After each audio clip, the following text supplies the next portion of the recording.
Welcome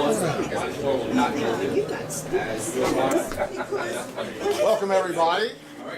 I am Thaddeus Stevens, and I'm here tonight to talk about my role in the Lincoln film that is playing down at the Majestic Theater.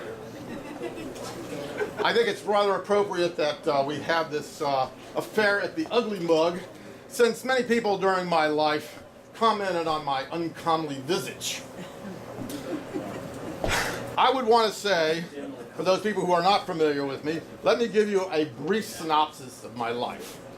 I was the most powerful congressman during and after the Civil War. I helped pressure Lincoln into issuing the Emancipation Proclamation. I also helped push through the 13th Amendment, as was shown in the Lincoln film. I'm the father of the 14th Amendment, the single most important amendment to the Constitution, requiring equal treatment under the law and extending civil liberties to the state level. And I spearheaded the impeachment of Andrew Johnson and was the architect of Reconstruction. In fact, you might call me the 17th and a half president of the United States because I led a veto-proof Congress against Andrew Johnson, that Southern scum. Only two other people in our history have had executive power and were not the presidents. One was Woodrow Wilson's wife after Woodrow Wilson had a stroke, and Dick Cheney. I'm glad you got that reference. Now, turning to the movie. Excellent movie. Really portrayed the importance of the 13th Amendment and the energy to pass it and the enthusiasm after it passed and what had to be done to pass it. And Tommy Lee Jones' portrayal of me was genuinely superb. Though I understand from his other portrayals that his portrayal was not that uncharacteristic of his other performances. In fact, you might say that it was Thaddeus Stevens playing Tommy Lee Jones. But it was a great movie, but there are certain little parts of it that have caused controversy, and I'm here tonight to address that. And the first one, the biggest one, the huge monster in the room, was that I have intimate relations with my housekeeper, Lydia Hamilton Smith. Well, that issue came up during my lifetime, and I responded to it in a letter to Willer Millis in September 14, 1867. And I said, I received your letter of the 8th containing a printed libel from the Union Springs Times. In the course of my life, I have read a very large number of such attacks. Perhaps no man in the state has received more slander or been charged with more vices of malignant crimes than I have. It has been my fortune for 40 years to be the bitter object of attack by violent politicians. I have seldom noticed them, never to contradict them, unless they affected my moral character aside from politics, or was required by the interests of others. You tell me that this charge may influence your next election. Hence, I noticed it. I have already denied a part of it on application from a distant state. The rude doctrines ascribed to me by the fellow who wrote them I pass over with a general denial of their accuracy. As to the domestic history, I have only to say that the whole is totally without foundation, except so far as follows. From the time I began business 40-odd years ago, I have kept house through the agency of our hired servants, having no female relatives. Those servants were of various colors, some white, some black, and others of intermediate colors. My only inquiry was into their honesty and their capacity. They have resided with me for various periods, from 1 month to 15 years, generally more than one at a time. Indeed, I believe always so. I believe I can say that no child has ever raised, or so far as I know, begotten under my roof. Sometimes husband and wife have worked, the one for me and the other for another, generally at the same time, cohabitating together on Saturday nights. But I believe none of them became pregnant during the times. It is a larger disclosure than I believe I have ever made before of my private affairs, and I have done it now only out of what you say required by public affairs. These calumnies and worse have perennially published all around me by fellows living within sight of my door. I know of no one who would believe them or scarcely pretend to believe them. Having no ambition for office, no aspiration for fame, I have not found it pleasant to turn aside to encounter these offensive odor of diseased dog secretion. However, I want you to know that Mrs. Smith, and we all refer to her as Mrs. Smith, was more than just a housekeeper. She was perhaps a business associate of mine also. I would convey properties to her. One time I had an oil painting commissioned of her. And then I also left her $5,000 in my will. Now some would say that that shows more than just an employer-employee relationship, but you have to understand I was a very generous man, and I left $50,000 to my drunken nephew in my will, if he gave up the sauce. Fortunately, he didn't, and the money instead went to founding the Thaddeus Stevens College of Technology. So the bottom line on whether I had intimate affairs with my housekeeper, in the words of a president, I did not have sex with that woman. Now, moving on to my use of profanity in the movie. I'd like to say that I would never use the S word to refer to excrement. I would use a much more erudite word besides that. For instance, one time during the presidential campaign of 1856, I was asked about my fellow Lancastrian, James Buchanan. And I said, it's a lie that a man by the name of James Buchanan is running for president. He has died of lockjaw, and all that is left is a pile of political putridity. On other occasions, I have used the term skunk to refer to various people. I remember one time in Congress, I referred to a fellow Pennsylvania congressman as a vile creature with a fetid odor so vile as to penetrate anyone that came near it. But later on in the same speech, I said, oh, but I have no ill will towards anyone, any person or brute, even the skunk across the aisle. Now, there was also people who would call me a skunk. I remember walking down the street one day in Lancaster. It was down a very narrow sidewalk, and coming towards me was a political enemy by the name of Alexander Harris. And he scowled at me and he said, "Sir, I never stand aside for a skunk." And I stepped off the curb and I said, "But I always do." I'm going to watch. Now, another question raised by the movie was, did I actually say that I was not for equal rights in all matters? And that was the truth.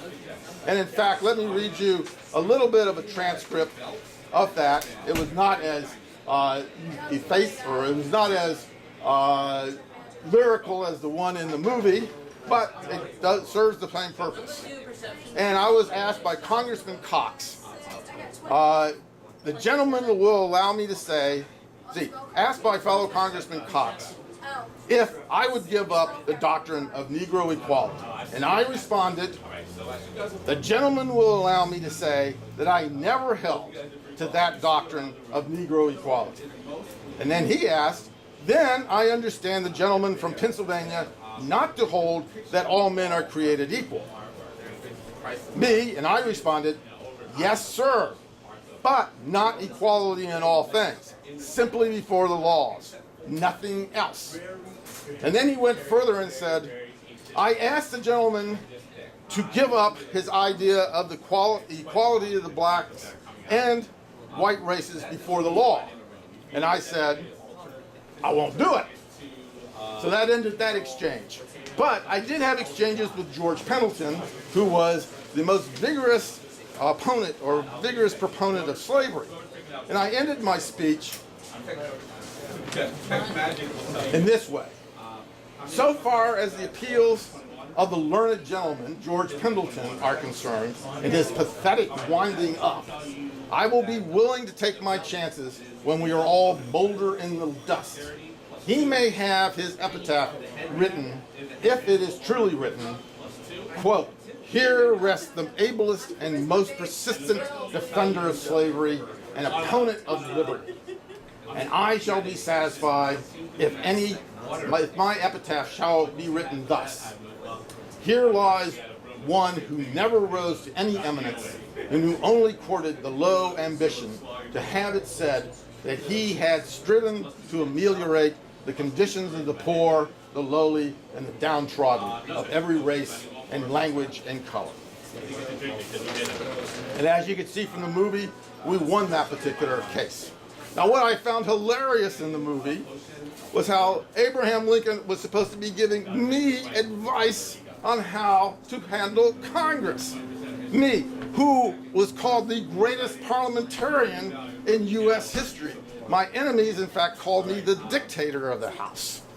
And just to give you an example of my abilities, I want to call to your attention one particular date. And I hope you remember it because someday it will become a national holiday. December 4th, 1865, the day that I and Edward McPherson saved the country. And you may remember Edward McPherson from the movie. He was the mustachioed man who tallied up the vote, and then gave me the tally to take home for the non-existent liaison with my housekeeper. She wasn't even in town at the time. But anyway, getting back to December 4th, 1865, this was the day that saved the country. To set it up, Lincoln was assassinated, and in his place was a traitorous Southern Democrat, Andrew Johnson. Why the Republican Party nominated him for vice president, I'll never understand. I told him he was a rascal from the beginning. So anyway, he started pardoning Southerners wholesale, and then he let them hold elections with no supervision. They elected Confederate officials, generals. They elected the vice president of the Confederacy, Alexander Stevens, to the Senate. By the way, Alexander Stevens, no relation to me, and he spelled his last name wrong on top of that. So, if these people had ganged up with their Democratic allies in the North, they could have taken over Congress. They could have renounced the federal debt. They could have embraced the Confederate debt. And more importantly, they could have reinstated slavery. Now you say, how could they reinstate slavery? The 13th Amendment was passed. There's a loophole in the 13th Amendment. It says involuntary servitude is prohibited except for convicts. The South just made all blacks convicts. And they did this simply by saying if you're black, not white, and you do not have a job, you are a vagrant and have to pay $250. And if you don't pay the $250, you're put back on the plantation as convict labor. So we could have lost everything we had won during the Civil War. But I wasn't going to let that happen. On December 4th, 1865, like every other session of Congress, Edward McPherson, the clerk of the House, started to call the roll of the new House. He got to the Southern names, and he skipped them. Didn't call them out. Southerners raised a commotion, and I stood up and I said, point of order, we can conduct no business until the roll was called. And the roll was called, and we kept those pesky Southerners out of Congress, at least for a while. And during that while, we were able to do magnificent things. And one of the most magnificent things was the passage of the 14th Amendment, which I introduced. And it was truly a great amendment when I introduced it. But of course, other congressmen want to have their say.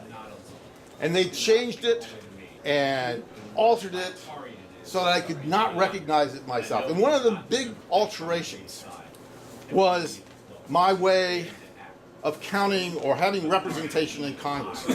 My way, there would have been encouragement to increase voting to women. And this was way too radical for those men in Congress. In fact, I found that my fellow bachelors had no problem with increasing the voting to women. It was only the married men that seemed to have a problem with it. But anyway, they had their way, and I said I was going to vote against my own amendment.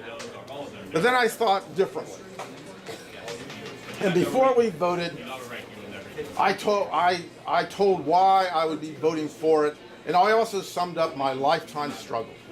And I said, in my youth, in my manhood, in my old age, I had fondly dreamed that whenever the foundations of our institutions would be broken up for a while, and we were released from tyrannical obligations that had ever been imposed in the name of liberty, that the good and wise men of this republic would so remodel those institutions so as to rid them of every vestige of human oppression, inequality of rights, the degradation of the poor, and the superior caste of the rich. In short, that no distinction would be made in this purified republic but that of merit and conduct. That bright dream has vanished like the baseless fabric of a vision. We will be obliged to patch up the worst aspects of the ancient edifice, to be swept by the tempests, the frosts, and the storms of despotism. You may ask me why, holding these views and having some will of my own, I submit to such an imperfect proposition. Because I live among men and not among angels. Men as determined and intelligent and independent as myself, who will not submit to my proposal. Mutual concession is our only resort, or mutual hostility. And this would be good advice for Republicans today.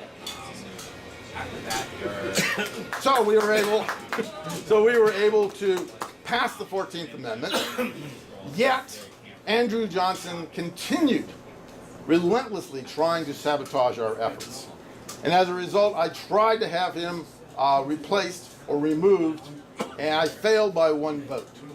Yet, I had the last word, so to say, on my epitaph that is in a small cemetery in Lancaster. And you can find it there, and it says, and it was the only integrated cemetery I could find in the city of my residence. And on my epitaph I said, I repose in this quiet and secluded spot, not from any natural preference for solitude, but finding other cemeteries limited as to race by charter rules. I have chosen this that I might illustrate in my death the principles which I advocated through a long life, equality of man before his creator.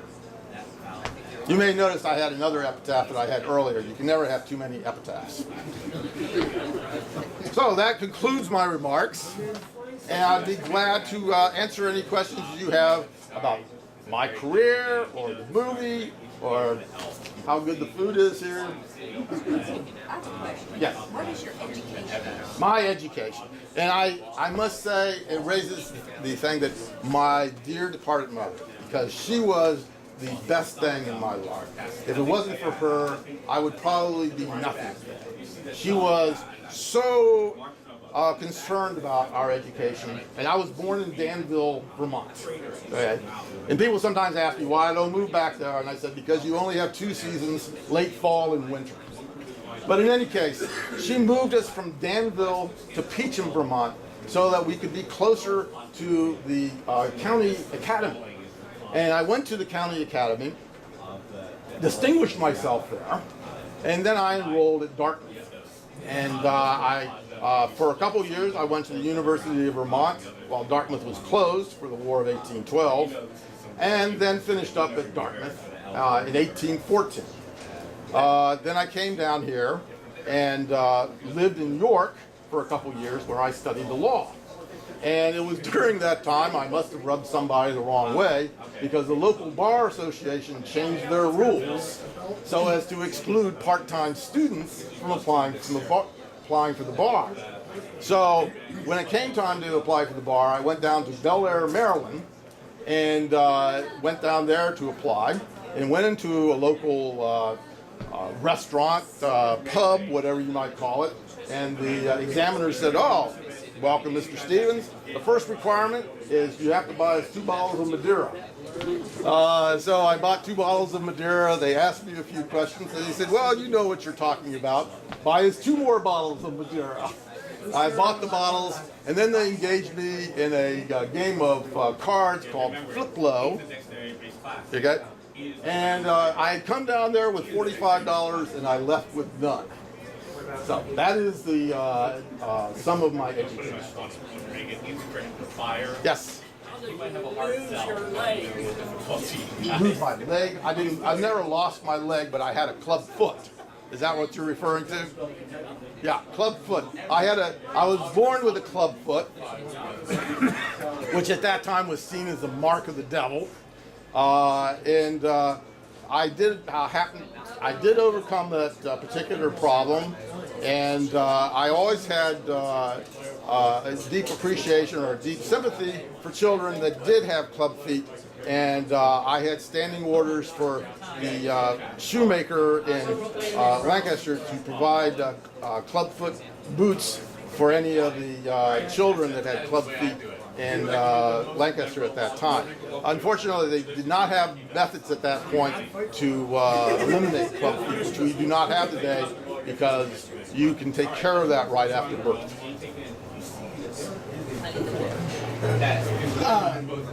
What is your connection with, excuse me, my voice, Pennsylvania College next door? Also known as Gettysburg Now College. called Gettysburg College. Yes, Gettysburg College. Yes, actually, that was one of my first political fights, was for Gettysburg College. Gettysburg College, or Pennsylvania College, was founded in 1832. In 1833, they asked for $18,000 from the state to build their first building, which is Pennsylvania Hall over there. The legislature, with the support of delegates or representatives from Adams County, turned them down. Well, they came back in 1834 and asked again. But this time, I was now a representative from Adams County. And even though my political party, my fellow representative from Adams County, and most of the people in Adams County were against the college getting the money, I was for it and was able to get it through. And this caused quite a bit of controversy in Adams County, and many people were speaking against me. And I said at the time, in matters like this, I am going to voice my own mind, I am going to follow my own conscience, and I would rather hear, instead of hearing I would rather hear one judicious, intelligent voice rather than the whole huzzas of the uneducated. And then, actually, in 1854, Gettysburg College, which I had fought for, was thinking about leaving Gettysburg. And I was on the board, and I fought against them leaving, even though Samuel Schmucker, who actually founded the college in 1832, voted to move it. So you have, for good or bad, you have me to thank for having Gettysburg College here. Yes? How long have you served in Congress, and were you a chairman of any committees or boards? That's a good question. I was actually, my service in Congress when I moved over to Lancaster was interrupted. I was first elected as a Whig in 1848, and I served until Appropriate. right, a Whig, until 1852. And I lost my seat. The Whigs wouldn't nominate me again because I represented people in what was known as the Christiana riots. Christiana riots, actually probably better known as the Christiana resistance, was where slaveholders tried to recover a slave in the small town of Christiana outside of Lancaster, and he was met by resistance and actually murdered as a result of that. And the government put a big show trial on, and I went down to Philadelphia and represented them and was able to get them off. Because of that, I lost my seat. So I was out of office for 6 years, became roaring back in 1858 as a Republican, and I served the rest of my life in Congress from 1858 until 1868. 10 years. During half of that time, I was so frail, I had to be carried in to pursue my legislative efforts. Now, as far as my positions, I was chairman of the House Ways and Means Committee, a very powerful position, but my power went beyond that. I was the most powerful member of Congress, and most powerful member of Congress, and I was the person who decided who was the Speaker of the House. And in fact, a book was written about the 12 kings of the House, and 11 of those were Speakers of the House, but I was included in there because of my unique role. And perhaps you might know that book. It's written by Dick Cheney. He says, As chairman of the Ways and Means Committee, did you find discrepancies in Mary Lincoln's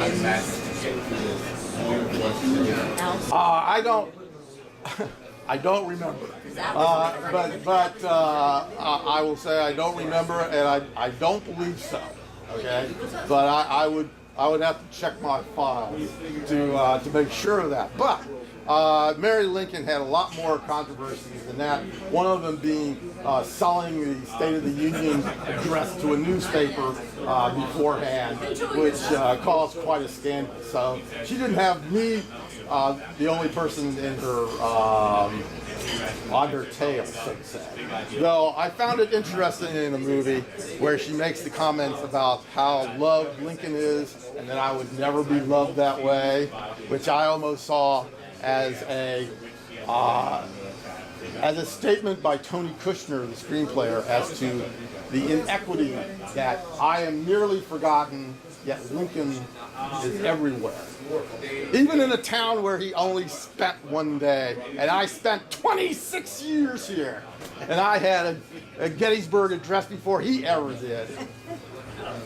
Speaking of Gettysburg and Adams County, why is it so many Gettysburgians and Adams Countyans, if you ask them about Thaddeus or if you mention it, they say, oh yeah, he's that blacksmith up in Caledonia. How does that happen?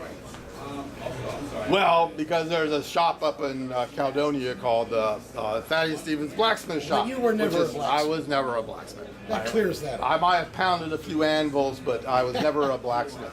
Actually, I was the owner of the entire iron mill operation at Caledonia, which consisted of 18,000 acres and employed 250 people. However, that was the biggest mistake in my life. I wish I had never owned that because I was always losing money. And in fact, I started it in 1837. By 1842, I was $200,000 in debt, which forced me to leave Gettysburg so I could move over to Lancaster to make more money as an attorney. I continued to lose money there. In fact, I called it my sinking fund until the 1860s when I started making a little bit of money. But that was put to an end in 1863 when Confederate General Jubal Early, on his way to the Battle of Gettysburg, made a special stop there and burnt the place to the ground because of my abolitionist sentiments. At the time, I had been there just a few days before that and had beat a hasty retreat so as not to encounter the chivalry from Virginia. And my manager, Mr. Sweeney told Mr. Early this and said, "It's too bad that you didn't get to meet our owner." And he said, "Oh, if I had, I would have hung him on the spot and divided up his bones and sent them to the several states for exhibition." And also, Mr. Sweeney, a very good man of mine, pleaded with Jubal Early not to burn it, saying we weren't making any money there, that we were just keeping it open for the sake of the workers. And Early responded, "Yankees don't do business that way." When I heard about the burning, I said, "Did they burn the debts also?" Any other questions? Well, thank you. Go ahead. Enterprise of Iron Springs. What was that? Iron Springs. Oh, Iron Springs, yes, on Iron Springs Road in Fairfield. Yes, I can't forget that. That was my first iron mill, and that was called the Moriah Furnace. And in fact, if you go there today, you can still see the remains of my iron furnace stack. But the name, even though we were there from 1828 to 1837, the Moriah Furnace sort of still lived on in the name of the road that led to it, called the Moriah Furnace Road, which, by the way, the Confederates retreated on and were attacked by Union forces at the Battle of Mount Monterey, right? So that was that was the second largest battle in Pennsylvania besides Gettysburg. It was the Battle of Monterey Pass. Don't forget your Tapeworm Railroad. Oh, Tapeworm Railroad. That's a great libel against me. Tapeworm Railroad, also the Gettysburg Railroad, I was into economic development when I was serving in the state legislature. And we had the state fund a railroad from Gettysburg to southern Maryland. And because of the mountains, it zigzagged back and forth, and my opponents called it the Tapeworm Railroad.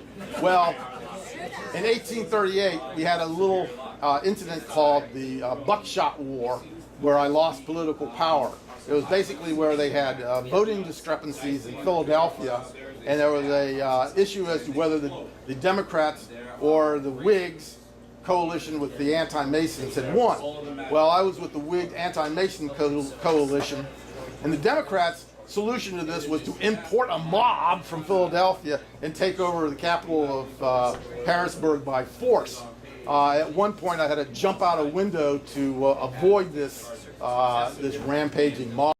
And as a result of that loss of power, they abandoned the Tapeworm Railroad. But 50 years later, the Western Maryland bought the route, and there is now a railroad going over many parts of the same route. Yes? What was Thaddeus Stevens' your personal opinion of Lincoln? What was my personal opinion of Lincoln? He was a dawdler. He was too slow to act. He didn't, he would take too long to do the proper things. Though, as I said, he was the purest man in America.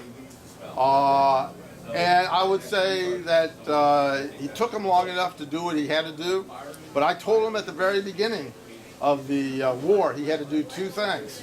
One, free the slaves so as to deprive the South of their labor, and two, put them in the army so that they can give us the numeric edge. He dawdled and dawdled and dawdled, and he finally did that, and that's what won the war. Blacks provided 200,000 men in our army, and that was the winning edge, even admitted by Lincoln. And Lincoln had the opportunity, when he did take them in, he paid them half the pay, and it was only because I put through legislation which equalized the pay.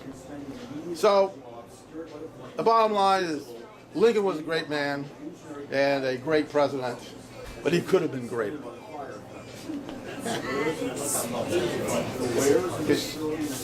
You owned this house in East Berlin for 1 year. Oh, okay, yes. It looks a lot nicer than it is when I had. Yeah, it's fixed up. But I was just wondering about Jubal Early, because he also came through East Berlin about the same time as you were owning it. Well, I hope that he didn't know.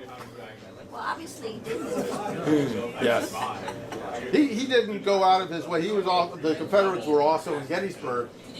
And actually, I owned quite a few properties in Gettysburg when they came through.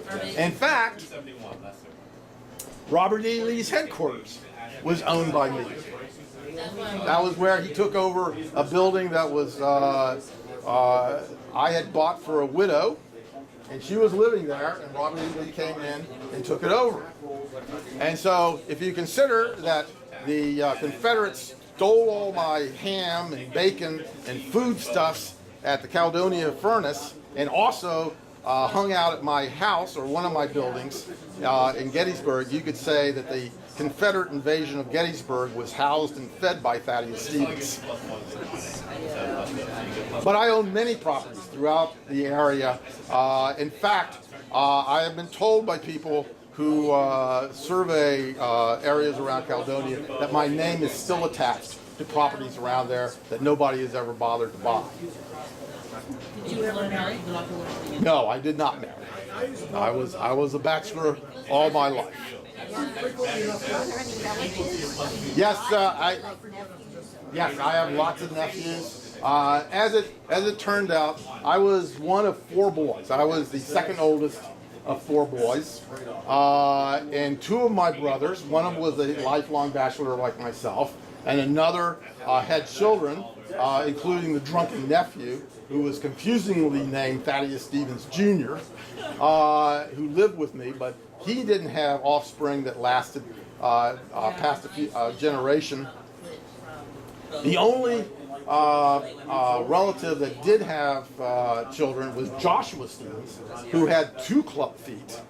And he moved out to Indianapolis and became a judge out there. In fact, he then had a son named Thaddeus M. Stevens, who became famous as a pioneer in public health. And his laboratory is actually preserved out there in Indianapolis. And he had a son who he named Thaddeus J.S. B. Stevens, and he moved to the Philippines.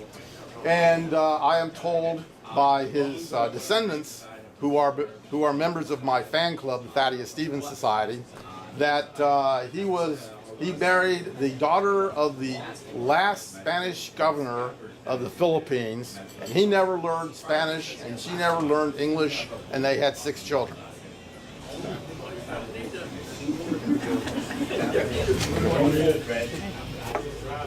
So, well, and if there's no other questions, I appreciate